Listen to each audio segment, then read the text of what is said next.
Ассалаумағалейкум, құрметті көрермен, армысыздар. Сіздер футбол туралы YouTube каналындасыздар.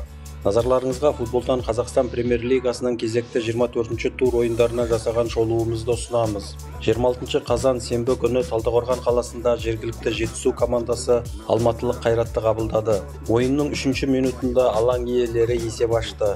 Жетісу командасының 7-ші нөмірлі капитаны тәжірибелі Серікжан Мұжықов шабуыл шебіне шығып, командаласының әуелетіп берген добын төсімен шебер қабылдап, қарсылас қақпасына енгізе алды.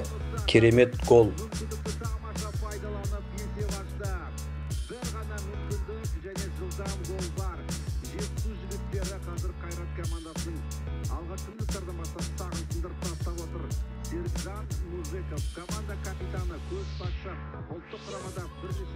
Жиырма екінші минутта қонақ команда фаворит команда Қайрат есепті теңестірді. Бұрыштама соққысынан кейін гол салып көзге түскен Қайраттың белорусиялық футболшысы Александр Мартинович болды.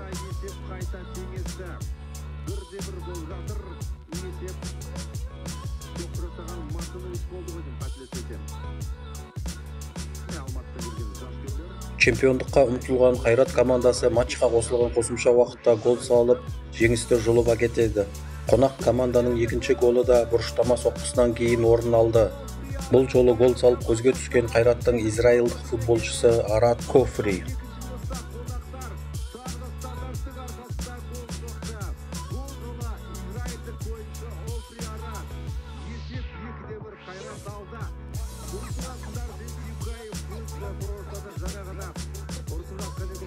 Қорытынды есеп 1-2 Қайрат командасының жігерлі жеңісі.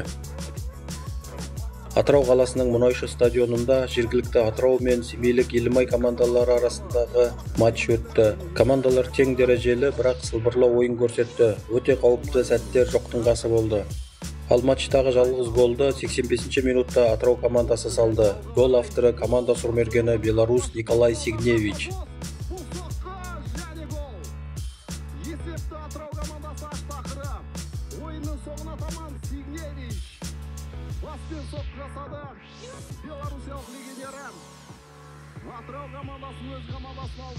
Қорытынды есеп 1-0 Атыраудың минималды жеңісі.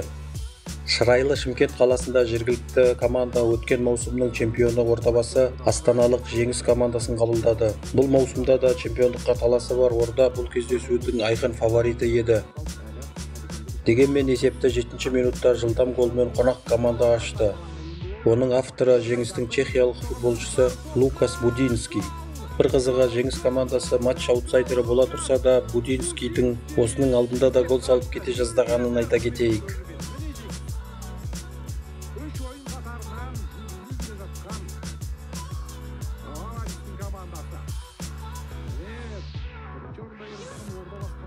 Жеңіс командасы ойынның 29-ші минутында екінші голын салып, өзінің тек қағазда ғана аутсайдер екенін көрсетті. Жеңістің екінші голын бразилиялық футболшы Адилио салды.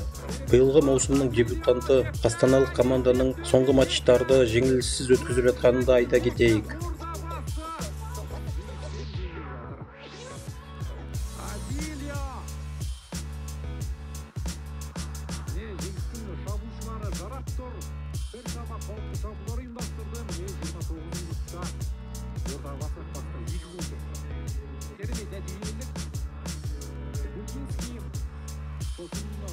Осыдан кейін Жеңіс қорғаушылары айып алаңында тәртіп бұзып өздеріне пенальти әкеледі.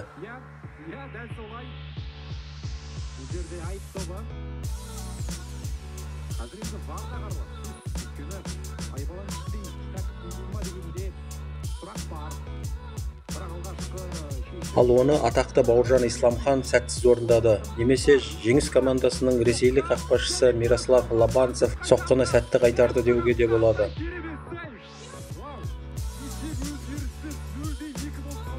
Екінші таймда алаң иелері есепті қысқартты. Ойынның 66-ші минутында Бауыржан Исламханның әуелетіп берген добын баспен соғып голға айналдырған Орданың белорусиялық шабуылшысы Всеволод Садовский. Осыдан кейін қанша тырысқандары мен шымкенттіктер қарсылас қақпасына гол салатын мүмкіндіктерін іске асыра алмады. Қорытынды есеп 1-2 Жеңістің жеңісі, Орданың өкінішті жеңілісі. 27 қазан жексенбі күні Қарағанды қаласында чемпионаттың соңғы орнында қалған жергілікті Шахтер Петропавлдық Қызылжар командасын қабылдады. Алаң иелері ойынның 4-ші минутында гол салған еді, бірақ ол есепке алынбады.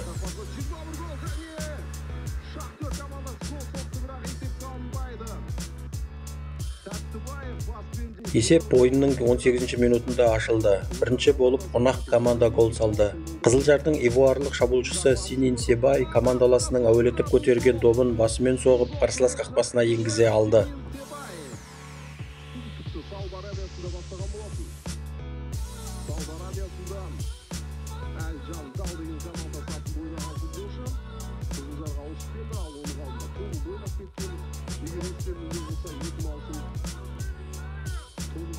Жиырма жетінші минутта Шахтер қорғаушысы Лайонел Адамс дөрекі тәртіп бұзғаны үшін қызыл қағаз алып алаңнан қуылды. Ойыншылар саны біреуге кем болса да 38-ші минутта қарағандылықтар есепті теңестірді. Гол салып көзге түскен қазақстандық жас ойыншы Айбар Абдулла.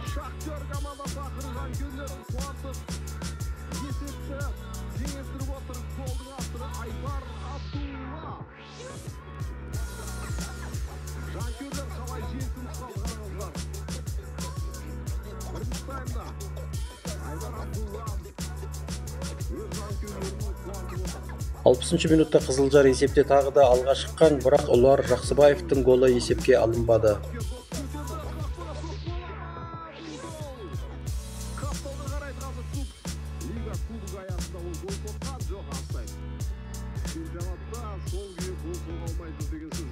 Қорытынды есеп 1-1, командалар тең тарқасты.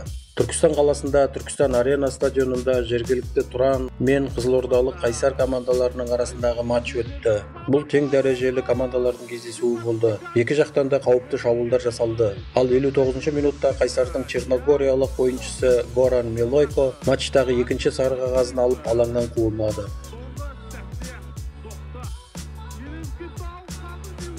Ойыншылар саны біреуге кем болса да Қайсар шабуылдауын тоқтатпады. Соның нәтижесінде қарсылас айып алаңында тәртіп бұзып, қызылордалықтар пенальти тебу құқығына ие болады. 11 метрлік нүктеден соққыны Айбар Жақсылықов сәтті орындады.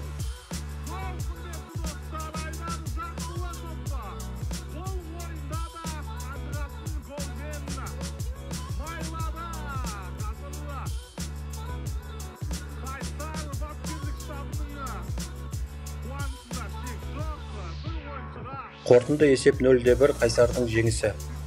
Ал турдың орталық матчы Алматы қаласындағы орталық стадионда елордалық Астана мен Ақтөбе командалар арасында өтті. Бұл чемпиондық таластағы ең маңызды матч болатын. Кездесудегі есепті Астана командасы ашты. 8-ші минутта Астананың гвинеялық шабуылшысы Усман Камара Ақтөбе қорғаушысының қателігін пайдаланып кетеді.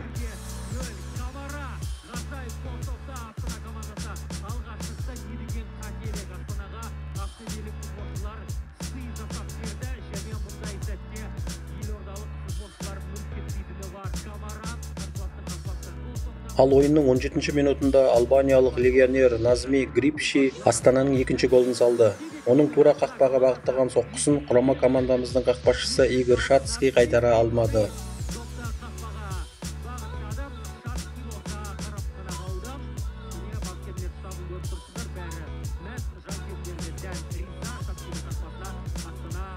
Кездесу 2-0 есебімен аяқталып, Астана 3 ұпайға қол жеткізді.